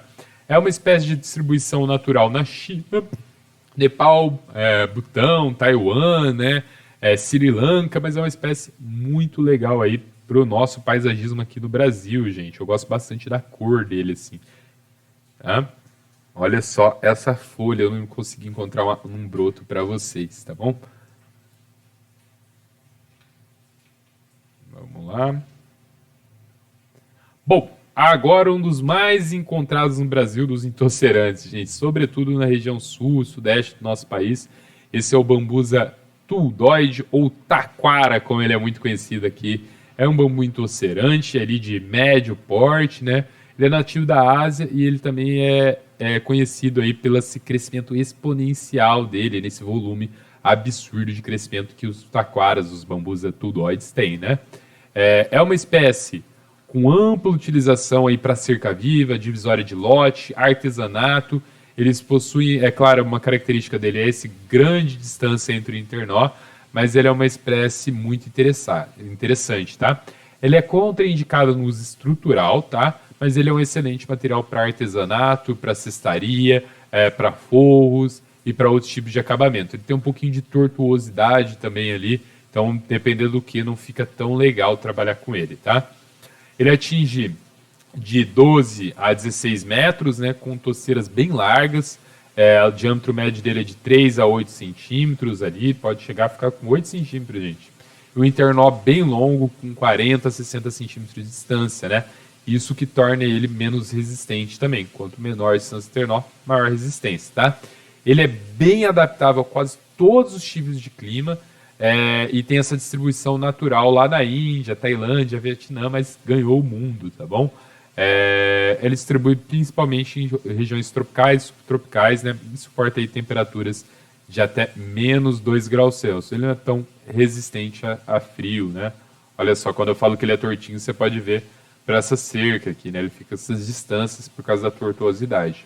O áurea vai te apresentar vai ser mais reto para trabalhar nesse tipo de trabalho, tá bom? Continuando então com o Bambusa tuda, uma espécie que se assemelha bastante ao Bambusa tudoide, tá bom? Sendo necessário um certo cuidado até na sua identificação, uma vez que, assim como todos os bambusas e o Bambusa tudoide, eles, quando mais jovens, eles apresentam ali essa coloração esbranquiçada, como se fosse um pequeno talco. A gente costuma falar muito aqui na bambusa, para simplificar e explicar para as pessoas que aquilo ali é um talco que protege um bebê, né? Um bambusa que tem ali uma textura bem lisa, está esbranquiçado, com folhas caulinares, e ainda é um bebê com talco e fralda, tá bom? Mas o Bambusa tuda, diferente do Bambusa tuldoide, tá? Ele apresenta aí umas pequenas listras amarelas pálidas no colmos inferiores, tá bom? E também com uma presença marcante de muitos ramos, como vocês podem ver nessa imagem aqui, ó. Ele tem bastante ramos, tá bom?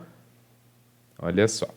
Bom, ele é muito utilizado, gente, na religiosidade, na culinária e na medicina chinesa, tá bom? O Bambusa tuda é um bambu muito conhecido no mundo chinês. É um bambu de boa resistência, tá? E eles têm brotos levemente azedos e amargos. Então, para comer ele, é necessário aí fazer a conserva com ele antes de comer, tá bom? Suas potencialidades estão ligadas à indústria de papel também, artesanatos e uso não estruturais na construção civil, tá bom? Como um pequeno painel, por exemplo, né?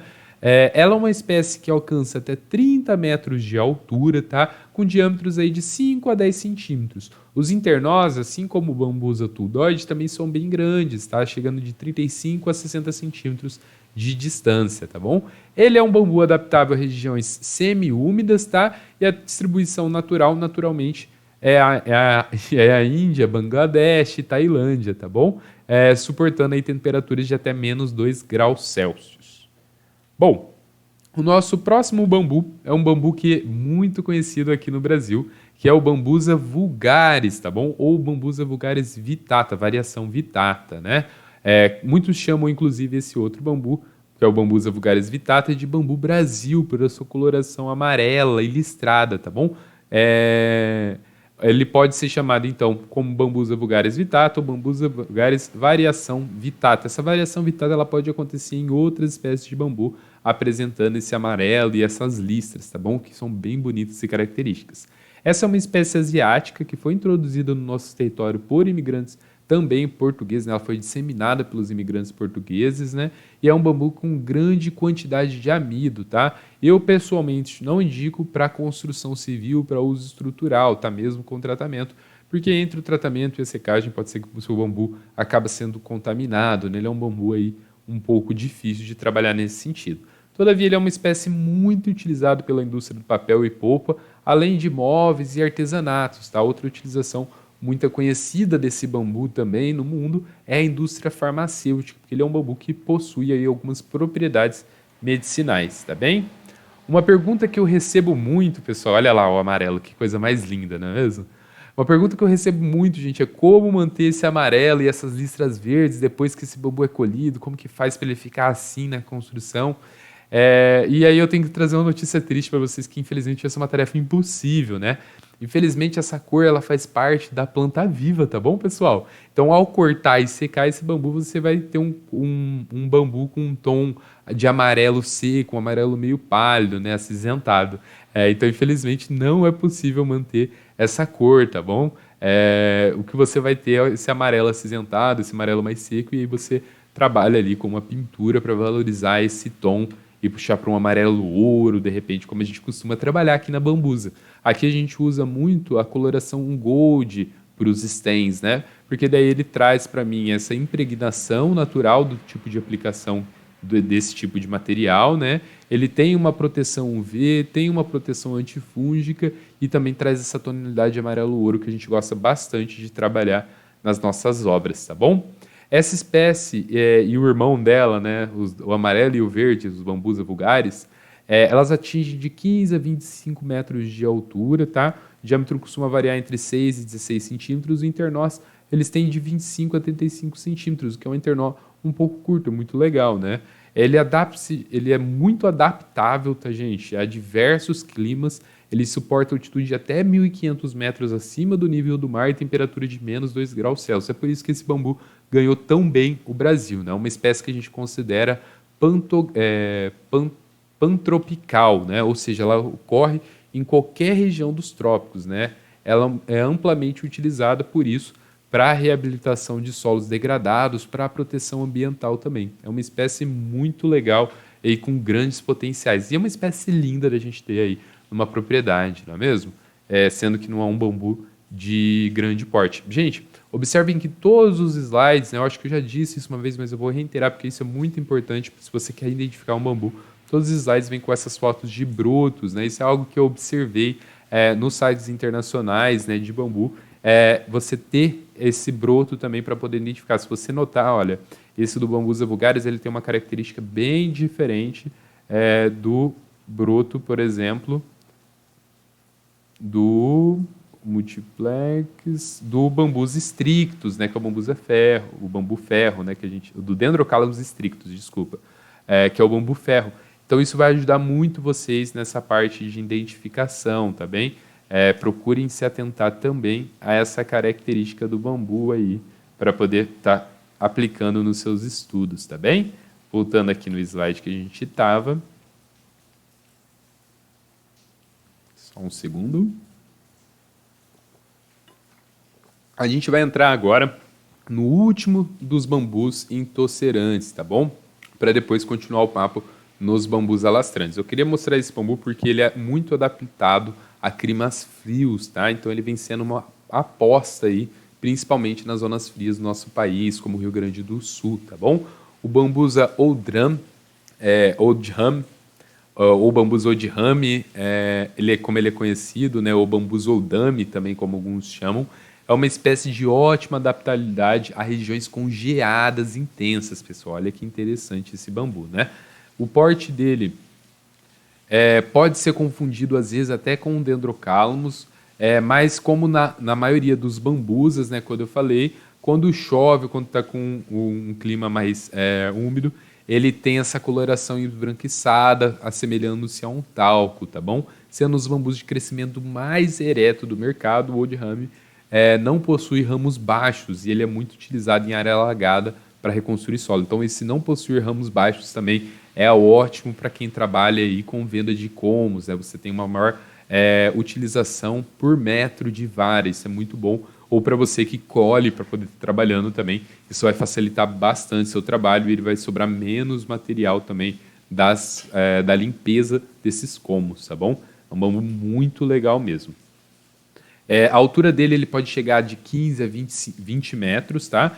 É um bambu que tem cômetros de diâmetro aí de 8 a 12 centímetros e, como eu disse, se adapta muito bem para as regiões frias, suportando mudanças de temperatura de até menos 9 graus Celsius, tá? Sendo um bambu de origem chinesa e bem adaptado à América do Norte, Austrália e Brasil, o seu potencial está muito ligado à reabilitação de solos degradados, artesanatos e construções leves, tá bom? É um bambu que eu espero agora nos próximos anos estar utilizando bastante. Eu tenho notado no mercado de venda de mudas, no mercado de venda de colmos, esse bambu começando a aparecer. Eu espero que ele se torne bem acessível e um bambu aí que tem uma ótima adaptabilidade, principalmente para o sul, né, gente?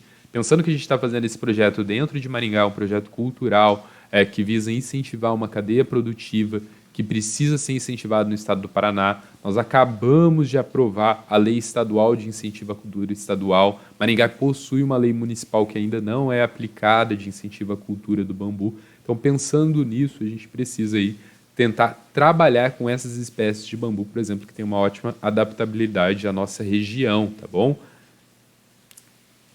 Fica aí o convite para os universitários levarem esses debates aí para os seus professores, né? Principalmente nas universidades públicas do Paraná, gente. A gente precisa de mais estudos aí acontecendo aqui para a gente incentivar e criar essa cadeia na nossa região, tá bom?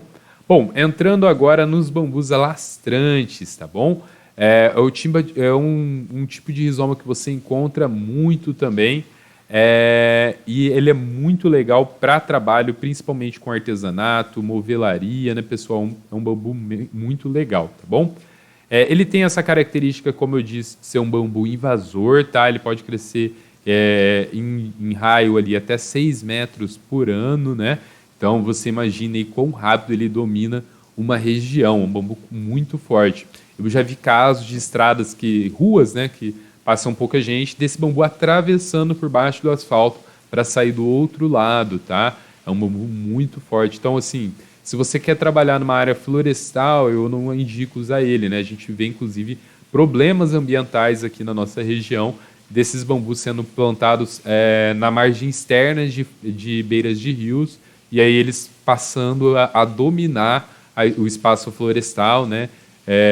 E causando a morte das espécies. É um bambu que também cresce em área sombreada em alguns casos, né? Começando por ele, que é um dos mais famosos, o cana da Índia, né? Talvez o bambu mais conhecido dos brasileiros, o conhecido também como bambu dourado, né? Esse é o Philostactis aurea. Todo mundo tem algum tipo de história com esse bambu, gente, mesmo que não saiba. Essa espécie que ela é de origem chinesa, ela foi muito utilizada no Brasil para a produção, por exemplo, de um elemento que é a vara de pescar, movelaria, gente, ela é muito utilizada também para painéis, né, e uma infinidade aí de outras utilidades que esse bambu possui. As florestas deles são florestas bem densas, extremamente povoadas, garantindo aí uma imensa quantidade de matéria-prima por metro quadrado, e foi um bambu amplamente cultivado por imigrantes japoneses, né? Pela produção de seus brotos, que também são muito apreciados, tá? Ele costuma atingir entre 5 e 12 metros de altura, tá? Pensando até no ápice, sempre quando eu falo dessa altura, gente. A área de um áureo utilizado ali costuma ficar no máximo em 6 metros, tá? Depois ele varia bastante o diâmetro, tá? O diâmetro dele, inclusive, costuma variar de 1 a 6 centímetros. Ele possui uma parede que eu considero uma parede fina, tá bom? É um bambu com baixíssimo teor de açúcar, tá? Por isso também é uma espécie que conquistou o Brasil, principalmente nas regiões frias, tá? Uma vez que esse bambu suporta menos 15 graus Celsius e é adaptado também a regiões úmidas, tá bem? A preferência de solos dele é por solos ricos e úmidos, tá bom? Com uma boa drenagem. Ele cresce também aí em semi-sombra e é um bambu que se distribui em todas as zonas temperadas do mundo. Tem inúmeras aplicabilidades, tá bom, pessoal? Sendo possível, inclusive, você fazer um tratamento estético nele, onde ele adquire uma coloração amarela brilhante, né? Se torna esse bambu dourado, ou bambu ouro que as pessoas costumam falar, tá bom? E essa aplicação você faz simplesmente com o maçarico, né? Só com o calor você consegue ter isso nesse bambu. Esse aquecimento, né, que é um tratamento estético, não é um tratamento de imunização do seu bambu, tá? Esse tratamento estético ali é muito característico não, ele é exclusivo para os bambus filostax, tá? Então, o Filostax edulis, que é o moçô, o Filostax aureus, você vai conseguir adquirir esse tom amarelo queimado com ele, que é muito bonito, que a gente usa bastante nas nossas culturas. Vocês podem dar uma olhadinha lá na Bambusa Bioarquitetura, algumas imagens, tá bom? Então esse é um bambu muito utilizado, principalmente no artesanato, decoração de interior, ele cai muito bem, construção dos forros, ele é muito usado, algumas pessoas usam ele para estrutura, fazendo ótimas e excelentes esculturas, né?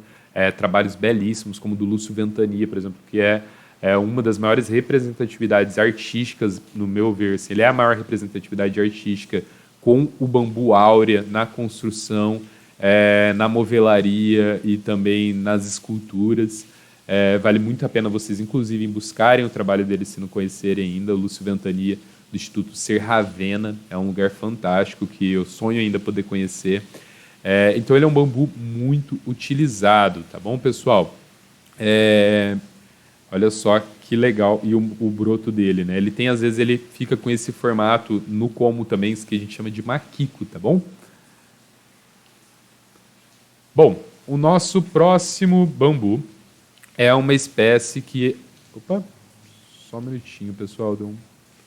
Olha que legal. Inclusive, uma imagem do Lúcio Ventania aqui que eu trouxe para vocês, um painel com áureo flambado que executamos numa decoração de interior, movelaria, né? A gente fez essas barracas de feira para o Shopping BR Catuaí, do Grupo BR Malls. São uma feira orgânica, né? As móveis também. Então, são muitas possibilidades, tá bom? Agora, continuando, gente. Nossa próxima espécie de bambu alastrante é o bambu moçô, que também é conhecido como Filostax pubensis, tá? Ou Filostax edulis, ou também como bambu de inverno, gente. Ele é uma espécie altamente rentável, tá? Muito ligado à cultura chinesa e japonesa, sendo uma espécie que resiste aí a temperaturas, gente, de até menos 20 graus Celsius. É um absurdo, assim. Embora não seja uma das variedades com maior índice de madeira por como, gente, o bambu moçô é o mais utilizado na construção aqui no Brasil e na produção de vestuários, tá? Isso ocorre porque é uma variedade, gente, amplamente difundida na região ali sudeste, né? Também muito na China, nem se fala, gente, ele é o bambu que mais é cultivado na China e que ele domina a maior parte das florestas de bambu da região chinesa, né, para vocês terem ideia. Então ele é muito adaptável aí a esse cultivo em alturas diferentes, tá? E ele também é muito adaptável ao clima europeu, garantindo aí esse prêmio de bambu ouro, né? Quando jovem, os colmos deles inicialmente a gente tem aquela coloração verde azulada, como eu falei para vocês, como vocês podem ver nessa foto, né? E amadurecendo eles tomam uns tons mais esverdeados, tá? E aí, na senescência, na morte, bambu ele vai pegar o tom amarelado, né? As folhas deles costumam ser bem estreitinhas e pequenas, tá? Um bambu que tem aí as folhas têm 4 a 6 centímetros de comprimento, é bem fácil identificar ele, assim, quando ele está saudável, tá? Próximo do solo também desse bambu, é possível você observar uma geração de raízes saindo do entrenó. Deixa eu ver se tem uma essa próxima foto aqui vai dar para olhar, né? Próximo do entrenó você tem essas raízes sempre saindo em direção ao solo, tá? O do broto dele é extremamente admirado dentro da culinária chinesa, mas também é muito utilizado no paisagismo ornamental esse bambu, tá? Isso porque quando plantado num vaso, gente, desde pequeno e torcido, ele dificilmente vai soltar novos brotos, tá? Então ele é muito utilizado curvado aí nesse processo artesanal que eu comentei para os alunos aqui na sala de aula, tá bem? Bom, você deve ter notado que eu falei 2 nomes científicos para essa mesma espécie, né? Na verdade, gente, essa espécie ela chegou antes da difusão da internet e ela tem 3 nomes, tá? Na verdade, acho que foram 4, se eu não me engano. Deixa eu só contar. Vamos seguir que eu vou falar para vocês. Porém, esses nomes hoje eles não são mais utilizados tanto, tá? Hoje a gente fala muito do Philostachys edulis ou do bambu bossô, né? Isso deve ao fato, gente, porque antes tinha uma dificuldade muito grande de reconhecimento de espécies de bambu, isso ainda acontece, mas num grau menor, porque uma vez que a identificação acontece muito com a brotação e com a floração, e a floração é um dos eventos mais raros de se observar, né? Então, somada a essa questão, a gente tem uma questão de que nos anos 80 ali a gente não tinha, né, essa questão da internet tão difundida, então esse bambu ele acabou tendo o nome de Philostachys pubensis, Philostachys edulis, moçô e também, deixa eu só tentar, eu vou pegar aqui na minha referência, gente, só um minutinho. De Philostachys heterocicla, gente. Então ele já foi conhecido assim também, né? É muito legal quando a gente observa essas nomenclaturas, principalmente no moçô, no edulis e no pubensis, porque olha só, o moçô ele vem de mão, que significa que seria zu, né? Que significa em chinês bambu peludo, mão e pelo, né? E zu bambu. Então ele vem dessa questão de ser um bambu peludo, que é uma característica desse bambu. Já pubensis é do latim, né? Uma outra região identificou e colocou esse nome latino aí com identificação que pubensis significa com pelos ou peludo, enquanto edulis, que também vem do latim, significa comestível. Então, como sempre está ligado a essa característica do bambu, o edulis entrou como uma nomenclatura também, né? Todos esses termos eles são aceitos, tá? Até hoje, mas é muito legal entender essas referências, né? Como eu falei, ele é um bambu alastrante, gente, então ele vai formar grandes florestas, tá? Podendo atingir 10 a 20 metros de altura os seus colmos, com diâmetros que vão variar aí de 7 a 15 metros, tá? A parede ele tem uma espessura média, ela é um pouco mais fina que um dendrocalamus e um pouco mais grossa do que um áurea, tá?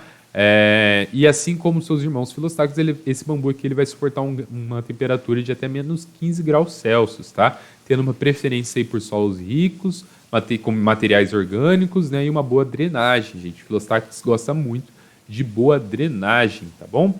Bom, passando para a nossa próxima espécie, essa espécie que tem um nome científico até comprido, né? É o Philostachys nigra variação enonis, tá? Ou bambu raticu, gente. Esse bambu é um bambu muito comercializado na região de São Paulo e Rio de Janeiro, tá? É uma espécie alastrante que também pertence ao gênero Philostachys, né? E é conhecido também como bambu cinza. Essa espécie, ela se assemelha bastante ao áurea e ao Philostachys bambuzoides, tá? Todavia, ela tem paredes bem finas, tá? O diâmetro chega a ser um pouco maior, mas ela tem uma maior propensão a rachaduras, tá? Então, é necessário muita atenção para trabalhar com ela na utilização como elemento, tá? De forração, por exemplo.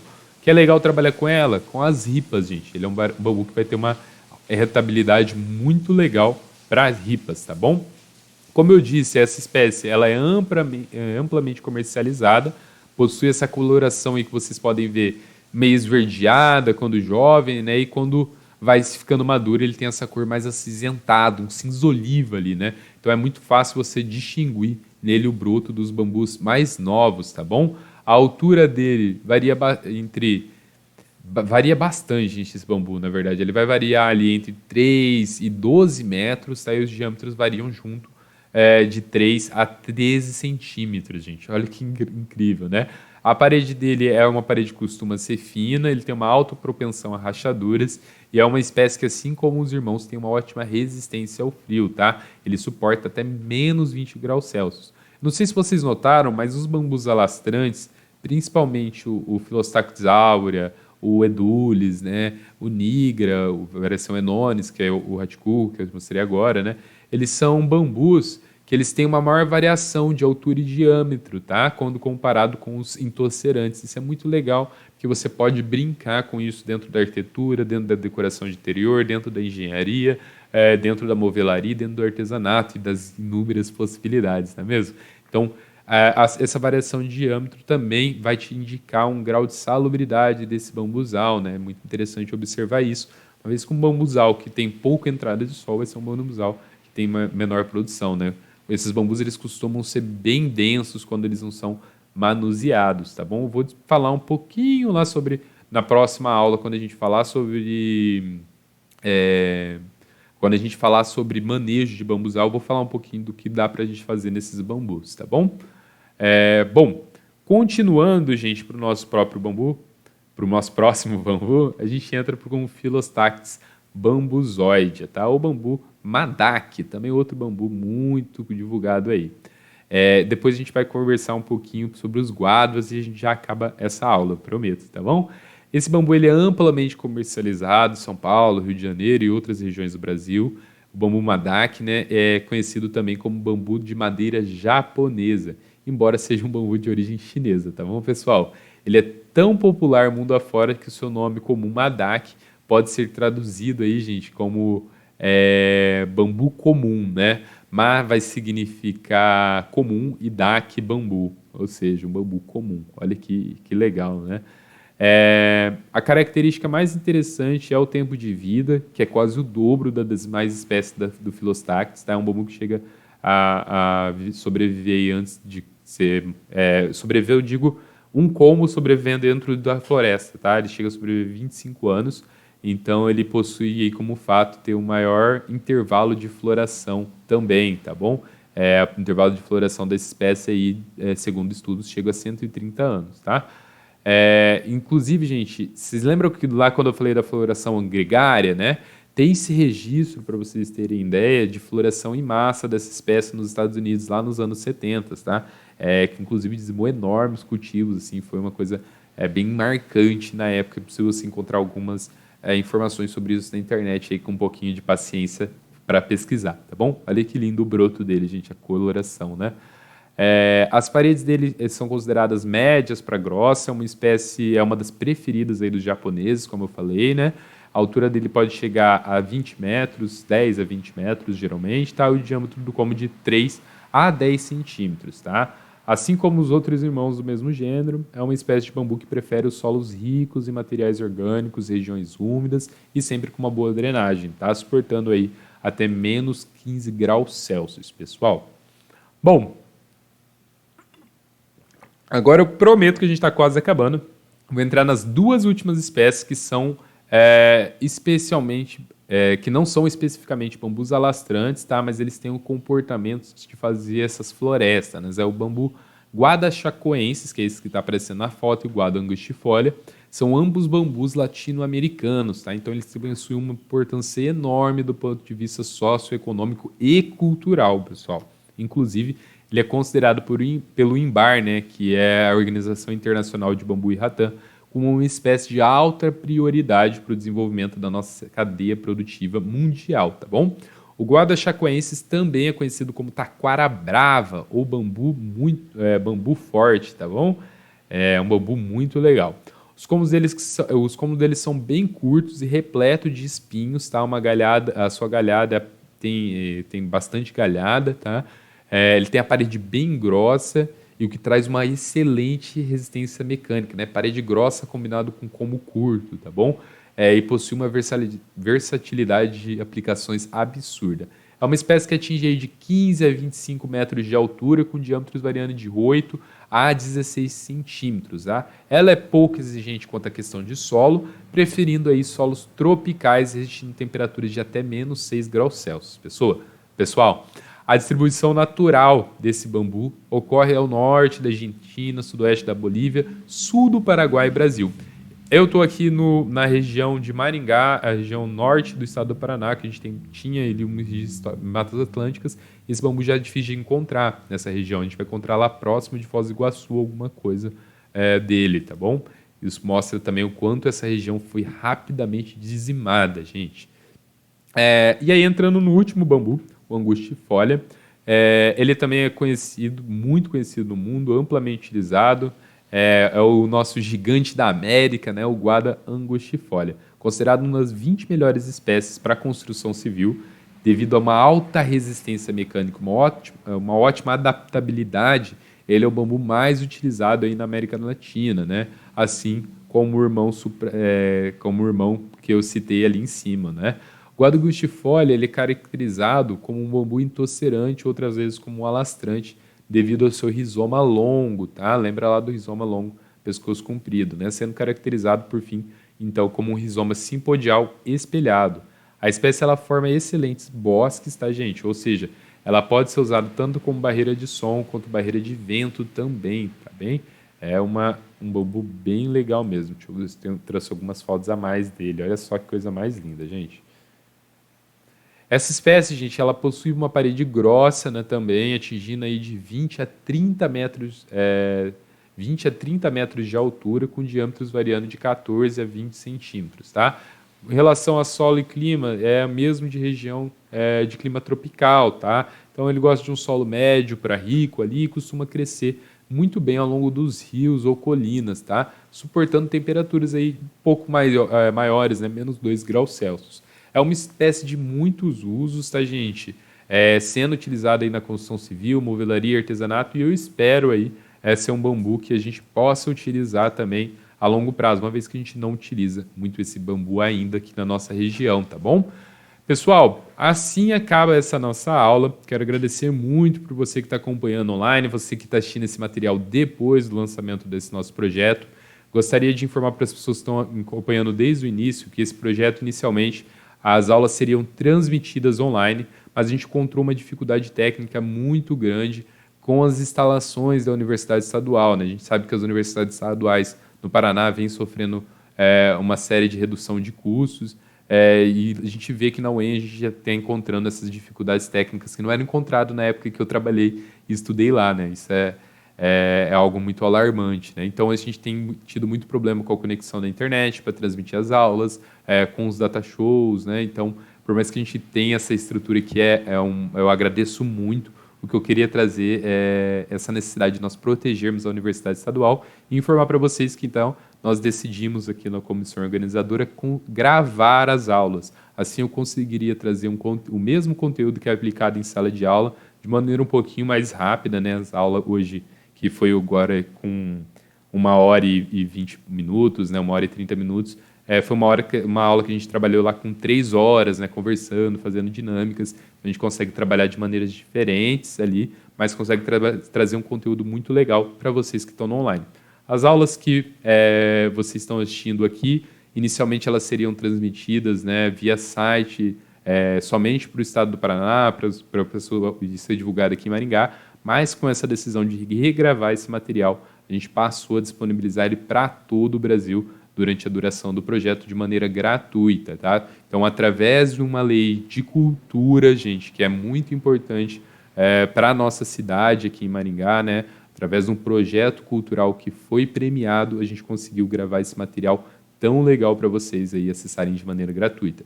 Esse curso, como eu falei lá no início, ele faz parte do material que eu uso no curso Bambu Ouro da Terra, que é um material de formação em bambuaria, né? Que também conta com algumas mentorias que a gente trabalha. Então, eu juntei alguns materiais para estar trazendo aqui e estar divulgando essas informações mais técnicas, que são frutos aí de anos de estudo e acompanhamento de grupos, associações e diversas pessoas que fazem o bambu acontecer no Brasil e que eu agradeço imensamente. Novamente, eu não trago nenhuma verdade, mas eu trago, sim, os meus estudos e os meus pontos de vista, tá? Agradeço muito a atenção de todos vocês, espero vocês na próxima e espero que vocês também trabalhem junto conosco para defender a cultura do bambu na sua região, difundir essa cultura e finalmente construir essa cadeia produtiva no nosso país, tá bom? Um forte abraço, pessoal, e até a próxima!